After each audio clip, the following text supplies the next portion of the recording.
ఎన్నికల వ్యూహకర్త ప్రశాంత్ కిషోర్ టీడీపీకి షాక్ ఇచ్చారు. వచ్చే ఎన్నికల్లో తెలుగుదేశం పార్టీతో కలిసి పనిచేయడం లేదని క్లారిటీ ఇచ్చేశారు పీకే.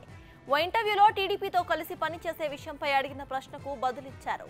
తన కోసం చంద్రబాబు ఎన్నికల్లో పనిచేయమని అడిగారని, అందుకు తాను నిరాకరించినట్టు తెలిపారు.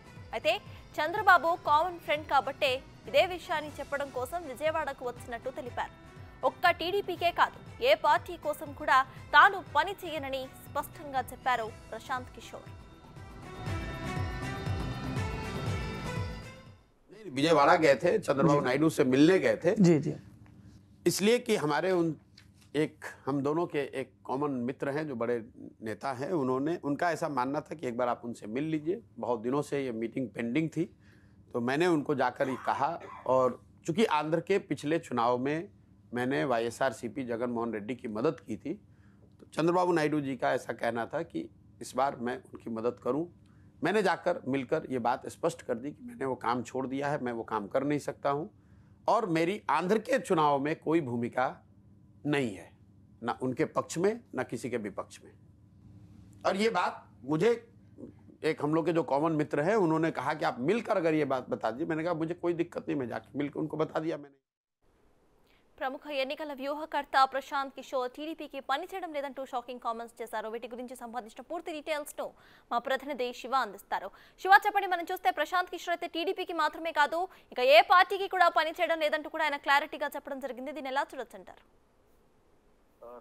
ఎన్నికల వ్యూహకర్త ప్రశాంత్ కిషోర్ కీలక వ్యాఖ్యలు చేశారు. గత సంవత్సరం డిసెంబర్ 30న మాజీ సీఎం చంద్రబాబు నాయుడిని గన్నవరంలో కలిశారు. హైదరాబాద్ నుంచి నారా లోకేష్, అలాగే ప్రశాంత్ కిషోర్ వారి టీం మొత్తం కూడా ప్రత్యేక విమానంలో హైదరాబాద్ నుంచి గన్నవరం ఎయిర్పోర్ట్ చేరుకుని అక్కడి నుంచి నేరుగా ఒకే కారులో మొత్తం టీం, ఇటు ప్రశాంత్ కిషోర్ గాని ఆయన టీము, మరోవైపు ఇటు నారా లోకేష్ అందరూ కూడా చంద్రబాబు నివాసానికి వెళ్లి దాదాపు 2 గంటల పాటు సమావేశమయ్యారు. అయితే నిన్న ఒక ఇంటర్వ్యూలో కూడా ఒక మీడియాకు సమాధానంగా ఎన్నికల్లో ఎవరి కోసం పనిచేయడం లేదనేది ఆయన ఒక క్లారిటీ ఇచ్చారు. అంటే వారిద్దరూ కలిసిన సందర్భంగా వారిద్దరి మధ్య జరిగిన చర్చల సారాంశాన్ని అయితే ఆ మీడియాకి ఇచ్చిన ఇంటర్వ్యూలో తెలిపారు. ఈ ఎన్నికల్లో రానున్న 2024లో రాబోతున్న అసెంబ్లీ ఎన్నికల్లో టీడీపీ తరఫున పనిచేయమని చంద్రబాబు నన్ను అడిగారంటూ కూడా ప్రశాంత్ కిషోర్ తెలిపారు.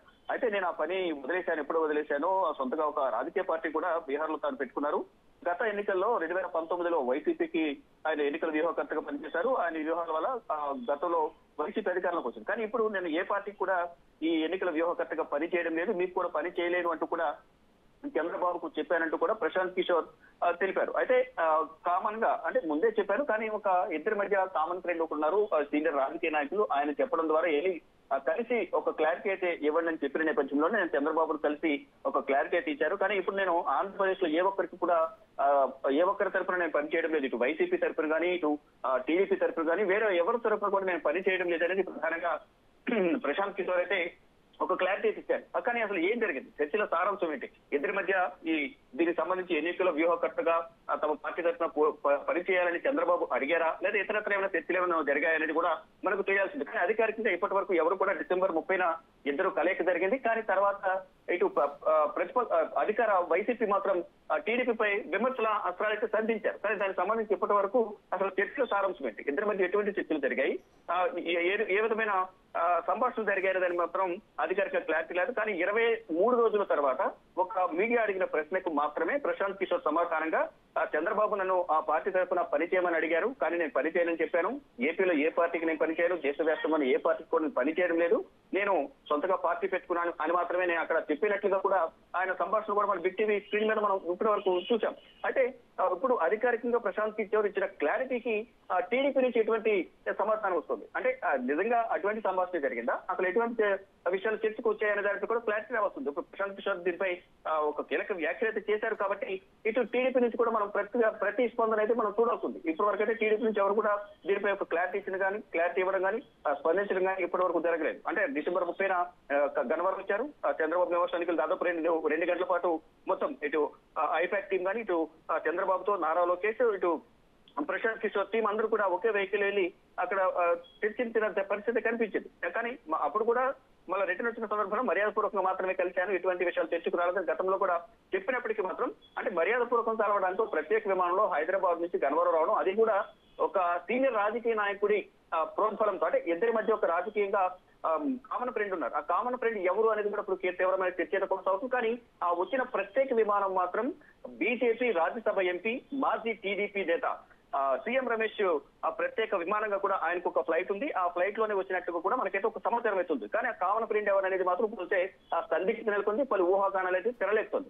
కానీ ఏం జరిగింది, చర్చల సారాంశం ఏంటి, ఎటువంటి చర్చలు జరిగాయి, దాదాపు 20 రోజుల తర్వాత ఇటువంటి విషయాన్ని బయటపడడం ఏంటి, అది కూడా మీడియా ముఖ్యంగా చెప్పడం, అంటే ఎటువంటి వ్యాఖ్యలు చేయడం అనేది ఏ విధంగా చూడాలి అనే దానిపై కూడా రాజకీయ విశ్లేషకులు కూడా కొన్ని చర్చలైతే చేస్తున్నారు. కానీ ఇప్పుడైతే ఈ ప్రశాంత్ కిషోర్ దీనిపై ఒక క్లారిటీ ఇచ్చారు కాబట్టి ఇటు టీడీపీ నుంచి ఎటువంటి క్లారిటీ వస్తుంది, ఎటువంటి స్పందన వస్తుంది అనేది కూడా వేచి చూడాల్సింది. మొత్తంగా చూసుకుంటే కనుక టీడీపీ తరపున నేను పని చేయడం లేదు, రానున్న ఎన్నికల్లో అనేది ఒక క్లారిటీ అయితే ఇచ్చినట్లుగా మనకు అర్థమవుతుంది.